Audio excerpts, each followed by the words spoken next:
النساء آیت نمبر 118 لعنت اللہ وقال لا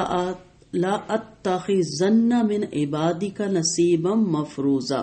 جس پر اللہ نے لعنت کی اور جس نے کہا کہ میں ہر صورت تیرے بندوں سے ایک حصہ مقررہ حصہ ضرور لوں گا، یعنی تیرے بندوں میں سے ایک گروہ کو اپنی راہ پہ ڈال لوں گا، وہ اپنے مال میں میرا حصہ مقرر کریں گے، جیسے بتوں اور قبروں کے نام کی نظر و نیاز نکالی جانا۔ جتنے گمراہ دوزخی ہیں سب نصیب شیطان کے حصے میں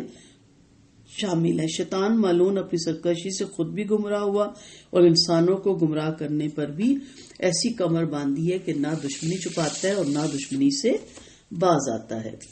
تو یہ مقررہ حصہ وہ لوگ ہیں جو شیطان کے فریب میں آ کر اللہ کے ساتھ شرک کریں گے اور گمراہ ہو جائیں گے، اور یہ مقررہ حصہ آدھے سے بھی زیادہ ہوگا، جیسے کہ اللہ تعالیٰ نے ایک دوسرے مقام پہ فرمایا وَلَقَدْ ذَرَأْنَا لِجَهَنَّمَ كَثِيرًا مِنَ الْجِنِّ وَالْإِنسِ، اور ہم نے بہت سے جنوں اور انسان